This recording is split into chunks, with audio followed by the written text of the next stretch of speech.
La famille, bonsoir. Donc, je suis très heureux de vous retrouver pour cette nouvelle vidéo parce qu'on me pose souvent la question, est-ce que c'est possible d'importer une nouvelle race en France? Ou alors, je voudrais me mettre à l'élevage, comment ça se passe? Donc voilà, aujourd'hui, on se retrouve pour une interview exceptionnelle de Julien de l'élevage des Combes du Ventoux qui a importé une nouvelle race d'Italie, un chien de chasse aux qualités exceptionnelles. Et ce chien s'appelle le Segugio Maremmano. Il va nous expliquer ça tout de suite. C'est parti. A dog doesn't know how to lie to you.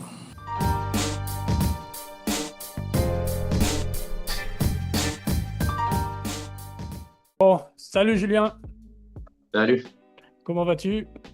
ça va, merci. Bah écoute, bienvenue sur ma chaîne pour la première fois. Et Merci, ouais, c'est une première. Ouais. ouais, et c'est un grand plaisir parce que c'est entre guillemets une exclusivité parce qu'on va parler d'un chien, déjà un chien qui est quasiment inconnu sur le continent.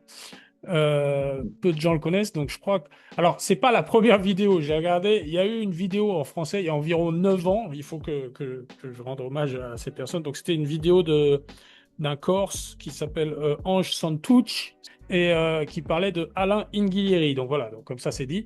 Mais depuis, il n'y a pas eu de vidéo, donc c'est un peu une exclusivité là que tu m'offres. Donc merci beaucoup. Donc on va parler vraiment d'un chien qui est vraiment très peu connu en France, mais qui est très connu en Italie. C'est le Segugio Maremmano. Donc le Segugio Maremmano. Donc est-ce que tu peux nous dire déjà l'origine de ce chien, d'où ça vient? Ils viennent de Toscane, de Maremma. Ils ont essayé de faire reconnaître la race en 1930 et ils ont continué à travailler dessus. Et après, c'est une race qui est beaucoup utilisée en Italie. C'est le chien courant qui enregistre le plus de naissances en Italie. D'accord, waouh. Ok. Après, voilà, la répartition, c'est Italie, Sardaigne, Sicile.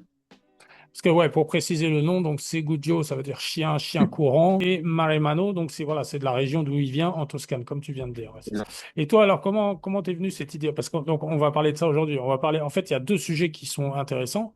Premièrement, tu vas nous expliquer un peu ce que c'est que ce chien, donc ses qualités, comment il est, enfin voilà, la description générale, un peu comme une fiche de race. Tu vas en plus nous expliquer comment tu en es venu à l'importation de chiens. Ça, c'est super intéressant parce que importer une race en France, comment ça se passe, voilà, tu vas nous expliquer un peu les mécanismes. Et aussi la sélection, voilà, que tu as opérée depuis que tu as importé des individus, quoi. Donc déjà, comment t'es venu l'idée d'importer ce chien? Moi, j'élevais depuis des années des terriers de chasse allemands et je suivais cette race avant d'en importer depuis à peu près 2 3 ans en Italie. Euh, et sur une saison où j'avais eu beaucoup de casse parce que le YAG, ça va au contact, euh, j'ai commencé à m'intéresser à voir si j'avais possibilité de faire rentrer un, deux chiens, mais pas n'importe quoi pour être sûr d'être au plus proche de ce qu'est réellement la race. Et c'est comme ça que j'ai commencé, pour en fait faire rentrer ces chiens-là pour avoir une race, euh, comment dire, qui n'aille pas au contact avec le sanglier. Et donc j'ai fait rentrer un mâle, une femelle, que j'ai voulu tester avant même de parler d'élevage et de plus. J'ai commencé par dresser et tester avant de faire quoi que ce soit. Concrètement, comment ça s'est opéré? Tu les as fait venir d'Italie? Tu es allé les chercher ou comment ça s'est passé? C'est ça. Donc, en fait, j'ai commencé à chercher, à regarder ce qui pourrait me correspondre chez certains éleveurs. Donc, je suis rentré en contact avec plusieurs éleveurs et, euh, et comment dire, je suis allé chercher deux chiens, un mâle, une femelle. D'accord, mais c'était un nom quand même assez connu. Tu avais entendu parler de lui de manière... Parce que ça, c'est toujours un problème, quand même. C'est une Mais en question que fait, en beaucoup de gens se Italie, posent. il y a, en Italie, il y a beaucoup de naissances concernant le Maremmano. Par contre, il y a peu de personnes avec des affixes, contrairement à la France où tu remplis un bout de papier et t'envoies le chèque, tu as ton affixe 15 jours après. Mhm. En Italie, il y a peu de personnes avec un affixe et, euh, et comment dire, et les plus connus sont pas forcément ceux qui vont fournir des chiens. Après, comment dire, il y a beaucoup de particuliers qui en font, et il vaut mieux bien connaître les personnes plutôt que s'adresser directement à quelqu'un, lui demander un chien de suite. Comme je dis souvent, le, le- les Italiens avec le Maremmano, c'est comme un chasseur français, quoi. Il te vendrait volontiers le chien qui veut plus. Donc, il Bah, faut les bah oui, connaître c'est ça, si voilà. tu veux être sûr d'avoir ce que tu veux. Voilà. Ah, c'est pour ça que je te pose la question, parce que c'est pas si simple d'aller chercher dans un pays étranger, quoi. Je te pose des questions concrètes parce que, tu sais, moi, j'ai fait plusieurs vidéos avec par exemple, des bergers qui commandaient des kangas en Turquie, tu vois, voilà, il y a toujours cette Ouais. barrière de la langue, Arrivederci. il y a le fait de savoir, on sait jamais si on est chez le bon éleveur ou si l'éleveur va nous fourguer le chien dont il veut plus, exactement comme tu disais, donc c'est pour ça que j'aime bien savoir Bien un peu sûr, concrètement il y a comment ça se toujours ce passe. risque de toute façon. Quand tu t'adresses à quelqu'un à l'étranger, que tu testes une race qui n'est pas connue, que tu connais pas la personne, tu as toujours un risque, surtout si tu vas pas le chercher, de voir arriver un chien qui te conviendra pas. Ouais, c'est Il y a ça. toujours une part de risque. Et au final, alors, ça s'est bien passé? Ton premier couple, Au là, qui final, était... premier chien très bien. J'ai découvert avec eux. Hein. J'ai découvert avec eux les qualités, les défauts. J'ai travaillé dessus. Et en fin de compte, ces deux premiers chiens, ce mâle et cette femelle, ils collaient avec ce que je cherchais. Ils étaient complets. Et donc voilà. Et après, c'est parti de là. D'accord. Donc, tu as commencé avec ce couple et après, tu t'es dit, voilà, c'est un chien qui m'intéresse, commençons l'élevage, quoi. Ben, en fait, avant même de me dire comment sont l'élevage, même si ça en découle, hein, je me suis dit que j'avais envie de faire connaître cette race parce qu'elle se démarque vraiment de ce qu'on a en chien courant français Mhm. et c'est aussi différent des chiens courants de l'Est qu'on a depuis quelques années en France. Donc, je me suis dit que ces qualités de chasse euh, pourraient plaire aux chasseurs français et complètement adaptées, ne serait-ce que à nos terrains dans le sud. Bon, maintenant, c'est Ouais, est-ce allé que beaucoup tu peux dire, tu es dans plus. quelle région, toi, exactement? Donc, moi, je suis dans le sud, en PACA, à côté du Mont Ventoux. Ok, d'accord. Donc, on a des terrains vallonnés, des terrains rocailleux, épais, Mais des c'est un terrains climat durs, assez quoi. proche de l'Italie, quand même. C'est Et assez méditerranéen, quoi. proche, hein, en Toscane, c'est pareil, il y a des vallons, c'est des terrains durs. Ouais, Donc, le chien-là, il s'y prête complètement. d'accord. Ok, et donc tu as commencé avec ce couple, tu as commencé un peu à vouloir le faire connaître et tu as fait de la reproduction directement? Alors, j'ai dressé ces chiens-là. J'ai dressé ces chiens-là et j'ai commencé à chasser avec. Et ensuite, j'ai fait rentrer une nouvelle femelle, nouveau sang, pour tester. Parce que ces deux chiens-là venaient du même éleveur. Donc, j'ai voulu tester autre chose. Fait importer une femelle du sud de l'Italie. D'accord. Pareil, j'ai testé et comment dire, et après, c'est là que j'ai commencé à faire naître les premiers chiots pour voir déjà en croisant ces deux lignées-là ce que ça nous donnait. La première portée, ça a été portée test, hein, parce que voilà. Donc j'ai gardé dessus, ce que je fais encore, hein, moi sur toutes mes portées, je garde un ou deux chiots, je dresse. Ça me permet de tester moi directement et de voir réellement ce que ça donne. Ok, d'accord. Maintenant, tu en es à combien de générations là? Je suis à 6 7 générations sur certains chiens, D'accord, ok. 7 générations sur mes plus jeunes. Ouais. Ouais, donc tu C'est, commences à avoir. ouais, alors maintenant, très clairement, hein, avec les chiens que j'ai, le travail que j'ai fait, je sais ce qui va naître. En termes de comportement, qualité, morphologie, c'est fixé. Enfin voilà. Ouais, intéressant. Euh, 7 générations, c'est beaucoup dans le Marais Ouais, ouais. en Italie, il y en a qui en ont deux, trois, pas plus. Hmm. Voilà. Ouais, donc tu commences vraiment à avoir une bonne vision de ta lignée, quoi. On peut dire que tu as Oui, une. oui, Ok, que t'as clairement. travaillé. Aujourd'hui, comme tout éleveur d'une race, hein, on démarre tous avec des chiens, avec le sang de quelqu'un. Aujourd'hui, très clairement, ce qui est, c'est le fruit de mon travail, c'est le sang de chez moi. Ouais, c'est ça, ouais. Ok. Écoute, c'est énorme, hein. Donc on a du sang de Maremano, made in France, j'ai envie de dire maintenant, Français. quoi. Ok. Oui, oui, parce que voilà, les chiens italiens, ils sont il y a 3 4 générations. Euh, donc, euh, donc oui, on a déjà quelques générations avec mon affixe. Et voilà.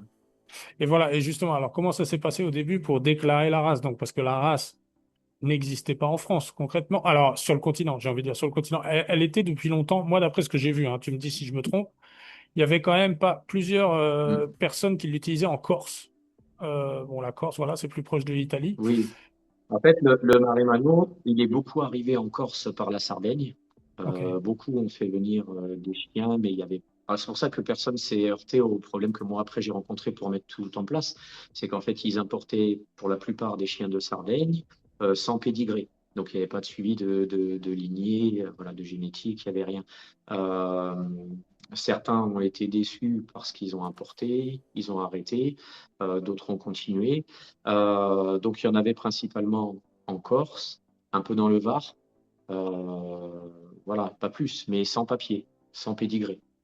Et donc, après, avec ces chiens-là, c'est là que moi je suis rentré en contact avec la centrale canine parce que les confirmations Olof, les déclarations de saillie, les inscriptions des chiots, il n'y a rien qui était possible en France.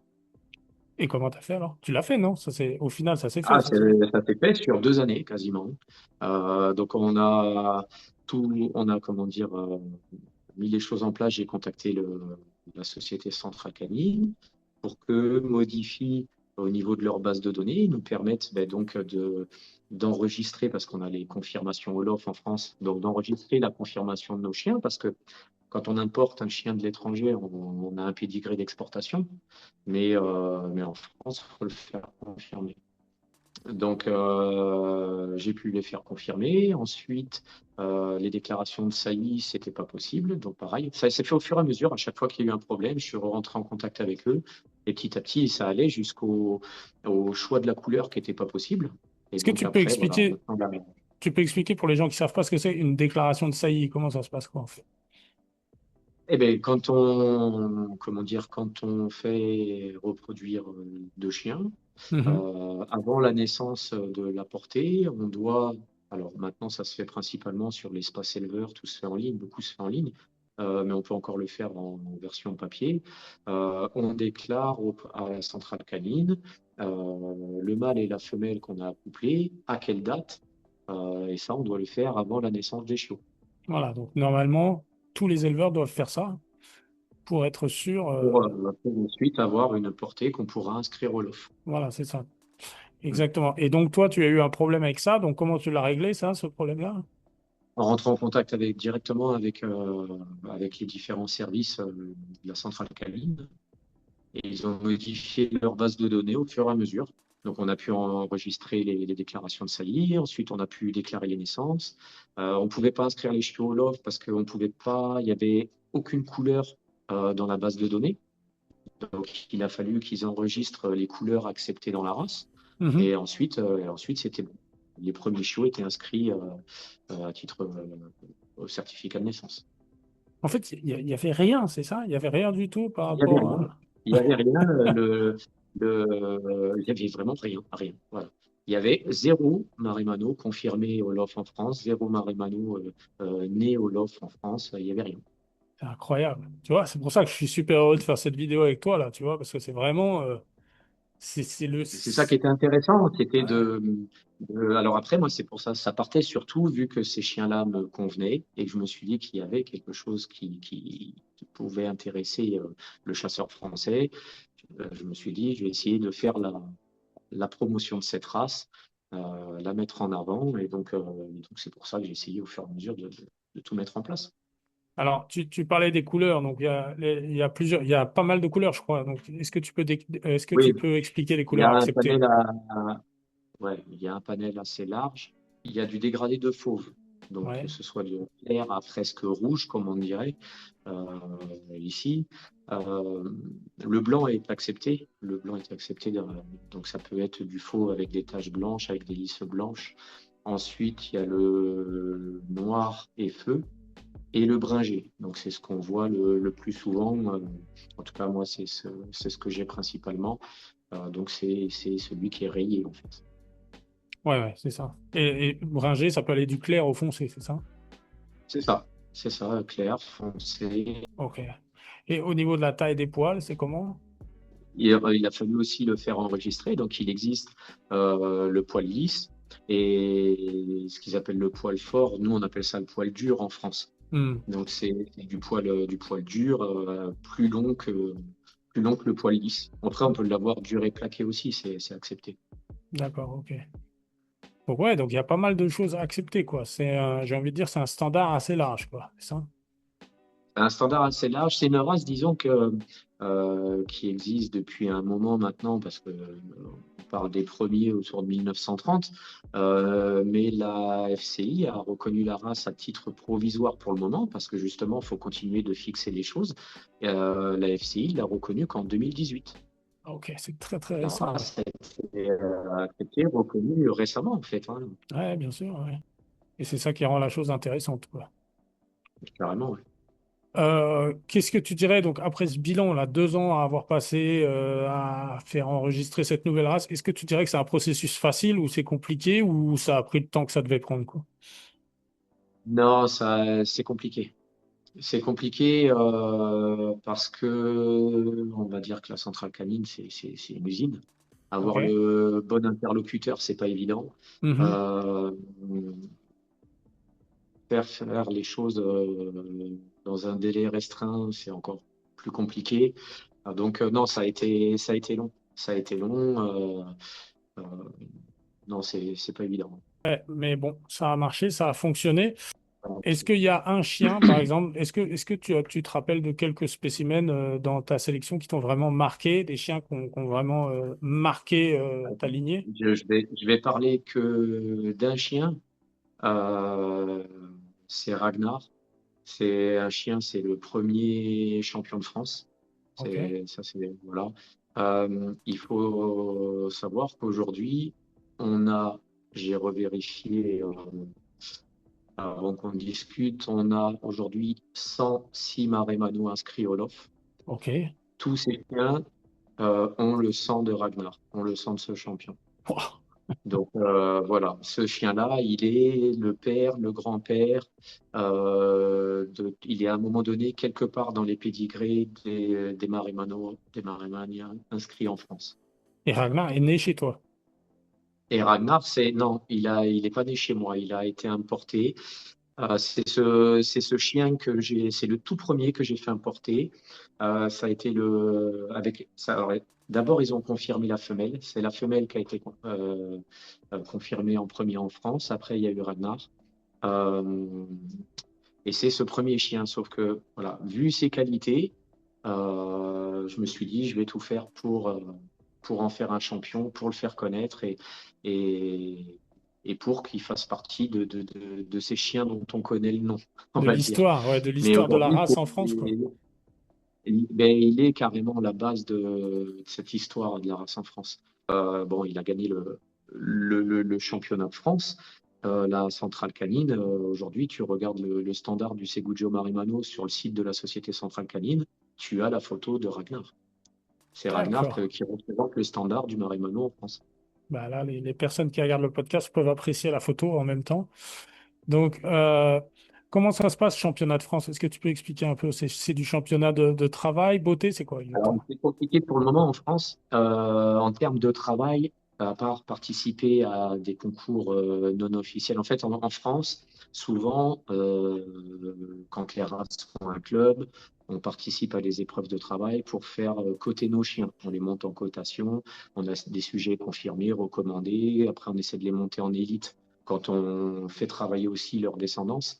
Euh, Ça, c'est une demande maintenant des gens.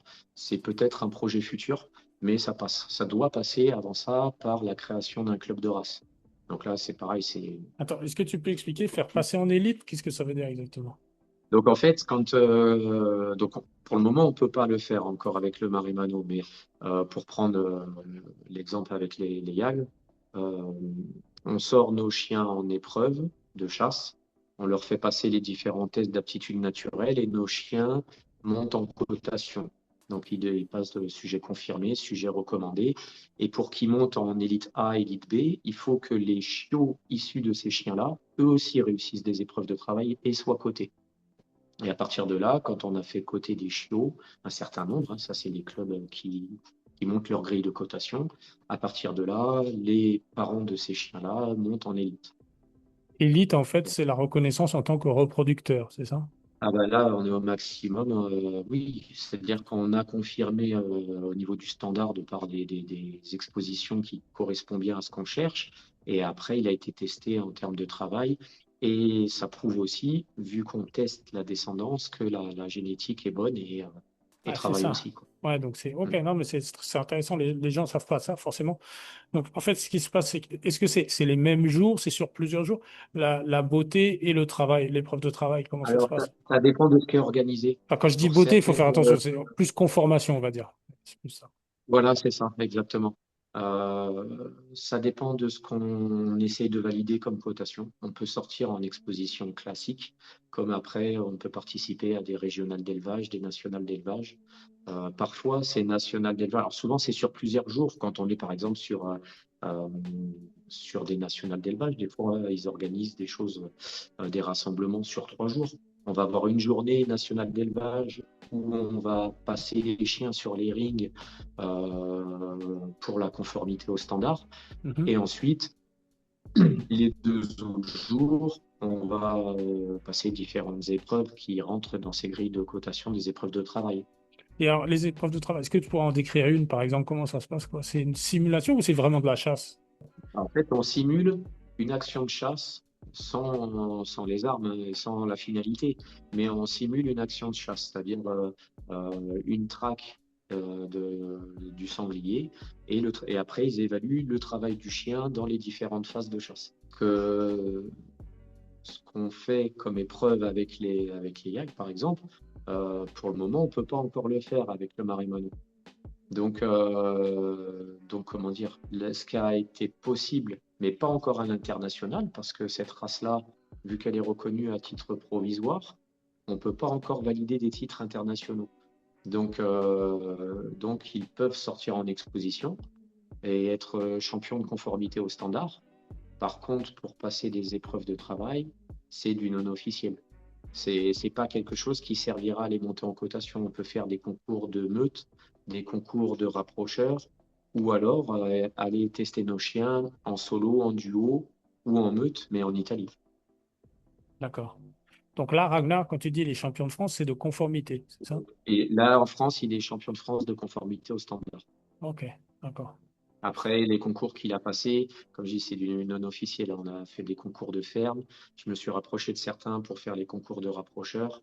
Voilà. Bon, après, Ça, il a c'est une. personnellement pour être sûr que ta Pour sélection, le tester, pour pour... le tester, puis pour faire connaître. Bien sûr. Est-ce que tu peux nous parler justement alors des qualités de ce chien, le Marimano? Qu'est-ce que tu peux dire exactement? Ce qui est recherché dans le standard, c'est que ce soit un chien capable de prendre le pied de la nuit, de donner de la voix sur le pied, dans la menée, donc c'est-à-dire une fois que le sanglier est trouvé, quand il est derrière, et au ferme, quand le sanglier s'arrête. Euh, il y a 3 intonations différentes dans ces 3 phases de chasse. Ça permet vraiment de lire la chasse sans voir son chien. On entend Non, ces mais ça, c'est différents hyper aboiements. intéressant. Ça, il y a beaucoup de gens qui ne savent pas ça. Donc, c'est vraiment, tu as trois intonations d'aboiement. C'est ça? Quand Ouais, le chien c'est ça. aboie, tu vas reconnaître la On situation sait dans qu'il laquelle est il sur se le trouve. pied. C'est ça. Quand tu dis sur le pied, qu'est-ce que ça veut dire exactement? C'est-à-dire que quand il est sur la voie, qu'il n'a pas encore trouvé le sanglier, qu'il est sur le passage, on va dire, du sanglier de la nuit, Mhm. le chien, quand il est né au sol, il aboie déjà dessus, sur ce D'accord. passage, parce qu'il a l'odeur et il aboie dessus. Donc là, tu Donc sais là, qu'il il est est sur sur la la voie. voie. Voilà. Ensuite, le Marimano, il a une cadence d'aboiement très soutenue. Sur les lignées que j'essaie de le maintenir. Ça, c'est vraiment important. Petit exemple, hein, petit clin d'œil au collègue qui a testé récemment avec sa base. Le chien, donc un chien issu de chez moi, a aboyé 83 fois dans la même minute. Ils ont compté Voilà. ça et ils ont compté qu'il avait Ça donne un aboyé. peu la cadence du chien. Ah, Sur sa base GPS, ça lui a annoncé 80 aboiements minutes. Waouh, ok, donc c'est plus d'un par seconde, quoi. Voilà. Quasi. Ça, et donc ça, c'est les premiers postés français qui ont eu des chiens de ma lignée. Ils voyaient des chiens arriver, donc sur le pied, en disant, mais il n'y a rien devant. Et je dis, non, non, là, il ne l'a pas encore trouvé, tu vas voir. Quand il va le trouver, ça va passer Ça la va être autre seconde. chose. Il Ouais, n'avait jamais vu ça, le gars. ouais. Donc voilà, donc ça c'est la première phase. Donc le pied, c'est ça, c'est la voie, c'est ça. Donc c'est là, on Voilà, sait qu'il est sur la sur la voie, on sait partie. qu'il a trouvé une piste. Voilà, c'est ça, exactement, c'est ça. Donc là, il y a une première intonation. Après, quand c'est levé, que le sanglier démarre, on a cette cadence d'aboiement hyper soutenue. Euh, Là, ça veut dire qu'il l'a et vu ensuite, visuellement ou qu'il sait, enfin, ou qu'il est pas loin, pas quoi. forcément, c'est-à-dire que eux, ils ont l'odeur qui est forcément plus forte. Et quand il y a le démarrage, soit ils l'entendent, ils sont pas loin, soit ça démarre devant. Mais et ensuite, ils sont sur cette voie, sur cette odeur chaude. Parce qu'au début, vu qu'ils sont sur un passage de la nuit, ça reste quand même des odeurs froides. Parce que je Là, précise que une fois que le le sanglier sanglier. se déplace plutôt de nuit, c'est ça, majoritairement, quoi, de manière générale. Oui, oui, principalement, oui, la journée, il Hmm. dort. Ouais. Et donc là, par contre, une fois qu'il démarre, qu'il part en courant, là, on est sur de l'odeur chaude. Donc là, la cadence, elle s'accélère. Et comment dire, la rapidité du chien aussi. Mhm. OK. Et la troisième phase, donc? Alors, le Maremano, c'est une race tellement rapide qu'il en vient à épuiser le sanglier, vraiment. Même les postés en sont témoins, hein. Ils vont les coller, mettre une grosse pression à l'aboiement sans jamais aller au contact, jusqu'au moment comment dire, où le sanglier fatigue et s'arrête. C'est ce qu'on appelle le ferme. Et donc, à partir de là, il y a cette nouvelle phase de travail, cette nouvelle intonation et un travail euh, statique, mais assez réactif quand même. C'est-à-dire que la pression, elle est importante et au moindre mouvement, le chien réagit, s'écarte. Il y a quand même une bonne pression de mise sur le sanglier pour qu'il reste arrêté. C'est un petit chien, donc qu'est-ce qu'il va faire? Il va contrôler, c'est ça? Il va contrôler des déplacements, mais il va pas aller Il va direct. contrôler. En fait, il va pas au contact. OK. Il va pas au contact. C'est pas une race qui est faite pour aller au contact, hein. Hmm. Moi, j'ai déjà vu plusieurs fois une meute entière aux fermes sans que ça aille attraper le sanglier. Euh, Ça va mettre la pression à l'aboiement, ça va être mobile, ça va bloquer une éventuelle sortie possible. D'accord. C'est, en général, tu parles de combien de chiens là? On peut chasser, on peut y arriver avec un chien, hein. Ça dépend Un du chien chien. qu'on a. OK. Après, deux, trois, quatre chiens, ça fait un travail énorme sans être sur une grosse meute, hein. C'est pour ça que le OK. Maremano en Italie était fait avec un chien, deux chiens. Il y a des épreuves en meute, mais beaucoup les testent avec un ou deux chiens. D'accord. Donc c'est un chien. Donc ouais, c'est un chien qui, entre guillemets, parle beaucoup. Donc vous permet à distance de savoir ce qui se passe tout le temps. Et donc ça, comment tu obtiens ces trois différences d'aboiement? Est-ce que c'est quand même instinctif ou c'est beaucoup d'entraînement? C'est comment ça se passe?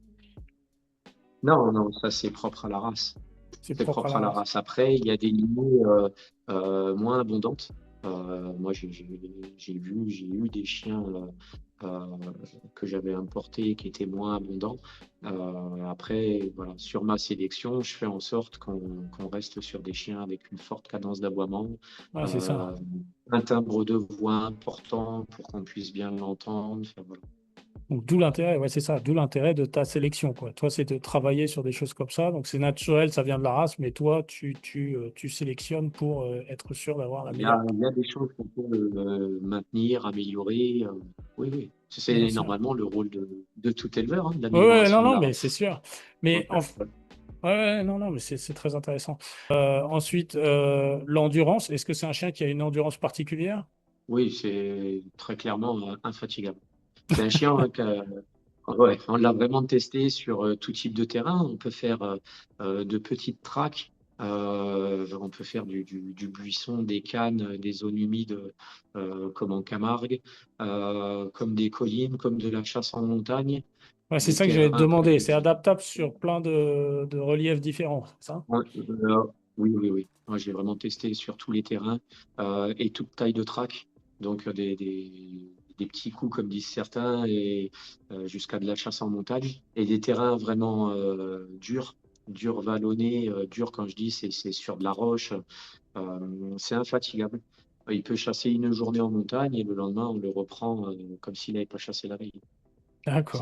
C'est des chiens qui n'ont jamais, jamais, même sur les terrains rocailleux, jamais de coussinets abîmés. Donc ça reste quand même rustique. Donc, malgré le chaud, malgré la chaleur en Provence, le chien, il La tient, chaleur, il quoi. la supporte bien. La Et- chaleur, il la supporte mais bien. même au niveau du sol chaud, parce que tu sais, Ah, même au niveau du sol chaud, oui. Parce que c'est vrai qu'on n'atteint qu'au 15 août, voilà, c'est donc ça, oui, tu oui. vois. Voilà, de manière générale, c'est une race rustique, c'est ça? Les frais vétérinaires, ça va, quoi? Le frais vétérinaire, il y a pas de maladie génétique Ouais. reconnue sur cette race, donc déjà c'est pas mal. Après, il faut que tout le monde fasse attention en termes de dysplasie aux chiens qui font reproduire, parce que c'est pas une race qui est prédisposée à avoir des dysplasies. Hmm. Donc on est tranquille là-dessus. Et voilà, ouais, vraiment, c'est une race, même en termes de frais vétérinaires, et c'est ça qui intéresse aussi le chasseur, c'est que c'est une race qui va pas au contact, qui reste bien aux fermes, qui est prudente, réactive, et donc on a rarement des chiens blessés, Ouais, rarement. c'est ça. Ouais. Quand C'est plus subtil qu'un yak. Voilà. Ah, là, c'est sûr, c'est incomparable. Qu'est-ce que tu préfères, toi? Enfin, qu'est-ce que tu dirais si tu devais comparer les deux? Parce que toi, tu Moi, as, vraiment énormément d'expérience dans l'IA, il faut le préciser quand même. j'élève deux races complètement différentes. Hmm. J'aime chasser avec l'une comme avec l'autre, mais si je chassais qu'avec une seule, j'aurais envie de retourner à l'autre au bout d'un moment. Je suis D'accord. vraiment, aujourd'hui, Marimano, j'en suis complètement passionné. Le yak, j'ai commencé avec ça et j'en aurai toute ma vie. Euh, c'est deux races complètement différentes. On va avoir un chien, même s'ils peuvent se coupler, bien que le yak, il a tendance à aller au contact plutôt qu'à rester aux fermes, c'est pas impossible. Le Marimano ira dans les endroits épais comme le yak. Par contre, après, c'est différent. Vu qu'on cherche à avoir un chien de pied, ça ne sera pas le cas du yak qui, lui, va plus prendre les effluves, il va prendre au vent, il va couper la voie. C'est vraiment différent. En termes d'endurance, le Marimano est bien plus endurant. En termes de récupération aussi. Donc voilà, c'est deux races différentes. En fonction des terrains, on peut dire complémentaires. La seule chose où il faut faire attention, c'est de ne pas mettre le Marimano avec une meute mordante, parce qu'en fait, on gâcherait une de ses qualités premières, qui est de travailler aux fermes, de Hmm. rester sans aller au contact. Hmm. Pourquoi tu penses qu'il irait dans ce cas-là ou c'est juste qu'on gâcherait son potentiel? Moi, je l'ai déjà vu, pas sur mes chiens, hein. Certains qui chassent avec avaient des meutes qui attrapaient, hein. Le jeune chien qui évolue dans cette meute-là finira par effet de meute, par habitude, finira par aller au contact. Ouais, c'est ça. Alors qu'il n'est pas fait pour ça. Donc, Il n'est ouais, pas fait pour ça. On gâche une de ses principales qualités. ouais, c'est ça, ouais. Ok. Ah, c'est bon à savoir pour certaines personnes qui voudraient s'y mettre. Qu'est-ce que tu en penses pour l'avenir du Marimano? Comment ça va se passer? Le bouche à oreille s'est fait petit à petit parce que les gens ont découvert la race. Avec ces quelques chiots, ils ont découvert la race, ils ont apprécié ses qualités lors des battues. Et donc, le bouche à oreille s'est fait. Il y a eu énormément de travail d'information, c'est-à-dire que répéter ce qu'est le Marimano, ce qu'on attend, ses qualités, la sélection que je fais, je l'ai fait des centaines de fois. Hmm. Mais c'était le but, le but c'était de faire la promotion. On est sorti sur quelques concours sans chercher à gagner des prix ni des concours vraiment importants, ne serait-ce que des concours de ferme pour montrer les chiens, montrer cette cadence d'aboiement aux fermes, le travail du chien, enfin voilà, plein de petites choses qui permettaient de faire voir les chiens.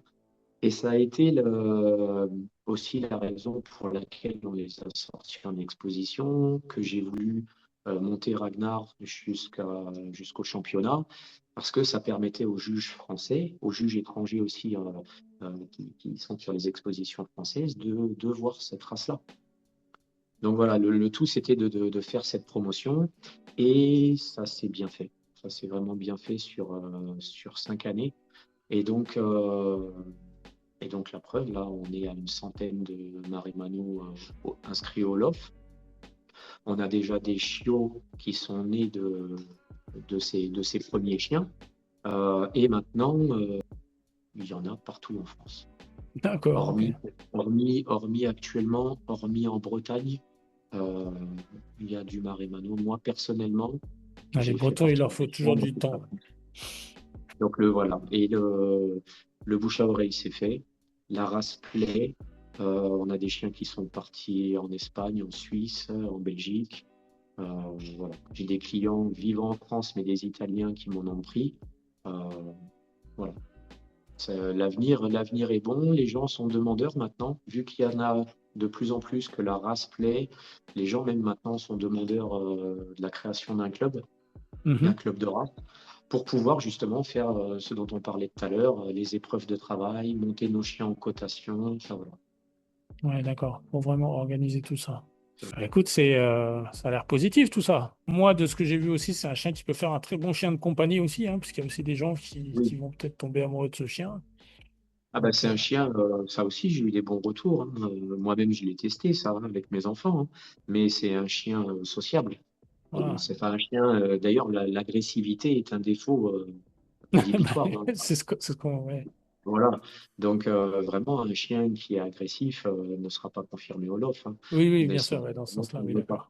d'accord. Donc après, la vie de famille, la vie avec les enfants, c'est tout à fait possible. Il n'y a aucun souci. C'est un chien qui a besoin, au contraire, ça c'est quelque chose que je dis souvent aussi. C'est pas une race primitive, mais c'est un chien qui a besoin malgré tout d'avoir un lien. Alors tout le monde me dira, comme tous les chiens, mais le Marimano a vraiment besoin d'avoir un lien avec son maître.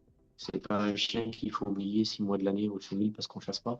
Ça a besoin d'un lien avec son maître. Il sera meilleur au quotidien comme à la chasse. Et voilà. Après, avec ses congénères, question qu'on me pose souvent parce que les gens voient que j'élève du yag et que c'est une race qui peut être dure parfois. Euh, c'est un chien courant, donc de manière générale, il est sociable avec ses congénères, il peut vivre Ouais, en eux. Il n'y a pas de, voilà. C'est pas un chien bagarreur. d'accord. Euh, pour une personne qui voudrait l'utiliser pour du canicross, ça pourrait être très bien, comme tu dis, c'est infatigable, non? Ah, il pourrait. J'ai pas vu de gens encore le faire, mais Ça ah pourrait, oui, hein. oui. Ah oui, ça pourrait, oui, ça pourrait. Ouais, voilà, ça peut être une idée pour les gens, parce que des chiens comme ça, endurants comme ça, et puis qui font des Ah bons oui, chiens de famille en même temps, ça laisse, moi je trouve, moi j'aime bien, tu vois, ouvrir d'autres portes sur les chiens de travail, tu vois, pas forcément oui, oui. que ce pour quoi ils sont faits à la base, ils peuvent être utilisés pour d'autres choses, quoi. Si une personne, là, si une personne nous regarde, veut essayer ce chien, on peut te contacter facilement? Oui, bah après moi j'ai un site internet, j'ai une page et un groupe privé sur Facebook. J'ai fait pareil pour que les gens puissent partager, diffuser. J'ai créé sur Facebook le groupe Segugio Marimano France. Mhm. Voilà, donc après sur de ces différentes façons, je suis joignable. D'accord, ok. Dessus, Bah, de toute les façon, coordonnées sont disponibles. Voilà. je vais mettre toutes tes coordonnées dans la description. Donc comme ça, si les gens veulent te contacter, je pense qu'il y a pas mal de gens que ça va intéresser, hein. Ok. Bah, écoute, Julien, merci beaucoup. Merci, parce que donc Bah, je le merci à toi. répète. Merci, non, merci beaucoup, parce que je le répète, donc c'est un peu une exclusivité, comme je disais, hein, sur YouTube. Moi, j'ai encore jamais vu de vidéo en français. Si, j'en ai vu une, comme je disais, il y a 9 ans, mais depuis, rien du tout. On parle très, très peu de ce chien, alors que c'est un chien extraordinaire. C'est un chien qui a énormément de qualité. Comme je disais, pour la chasse, pour l'instant, mais il n'en tient qu'à vous de l'utiliser de d'autres manières différentes. Je pense que Julien n'est pas du tout opposé à ça. Maintenant, on a la chance, grâce au travail de Julien, d'avoir des chiens avec des pédigrés confirmables au LOF. Donc, c'est énorme. Donc, merci beaucoup pour ton travail d'avoir fait ça. Une sélection aussi super travaillée. Donc, comme on le disait, donc Julien il chasse beaucoup. Donc, c'est des chiens et sur tous les terrains. Donc, c'est une lignée qui a vraiment été testée. Voilà. Donc, je pense que vous pouvez avoir complètement confiance. Et puis, comme tu disais, Julien, maintenant, tu as vraiment une visibilité sur sur tes naissances, quoi. Tu sais déjà ce qui va naître. Ah oui, on a du recul, on sait, oui, en termes de morphologie, de qualité de chasse, oui, oui, ce qui va naître, quoi. Donc, n'hésitez pas à le contacter. Dites-nous dans les commentaires aussi ce que vous en pensez de ce chien. Moi, j'adore. Moi, je suis fan, franchement. Et puis, de toute façon, rien que le fait que ce soit un nouveau chien en France et qu'il fasse moins de 80 kilos, parce qu'à chaque fois, moi, je parle. Il y a beaucoup de mes vidéos où je parle de très, très grands chiens, donc c'est pas très accessible pour le commun des Français. Donc voilà, donc ça fait du bien des fois de parler de races un peu plus accessibles, quoi. Donc voilà. Écoute, merci beaucoup, Julien. Merci à toi. Et puis j'espère te revoir. On te reverra peut-être dans des podcasts, voilà, enfin, peut-être pour parler de chasse ou d'autres Ouais, choses, non? Si ouais. tu es d'accord avec ça. Ah, là, c'était une première. Sur cette race, à mon avis, il n'y aura pas beaucoup de vidéos de ce type. Bah ouais. Voilà, que les gens n'hésitent pas, c'est une première pour moi aussi, hein. On a essayé de faire ça au mieux. Que les gens n'hésitent pas s'ils ont des questions. Voilà. Sur la race, il n'y a aucun souci. Ok, bah super. Bah, le message est passé et je te remercie encore vraiment beaucoup parce que c'était super cool de m'avoir donné cette opportunité de parler de ce chien. Merci Avec Julien. plaisir. À bientôt. Ciao. Merci. À bientôt. Ciao. Voilà la famille, donc dites-moi dans les commentaires ce que vous pensez de ce chien. J'aimerais bien à l'avenir faire plus de chiens de chasse, donc si vous avez des idées de race, dites-le moi dans les commentaires. N'oubliez pas de liker, de vous abonner si ce n'est pas encore fait, de partager cette vidéo, c'est très important. Et je vous dis à bientôt. Ciao.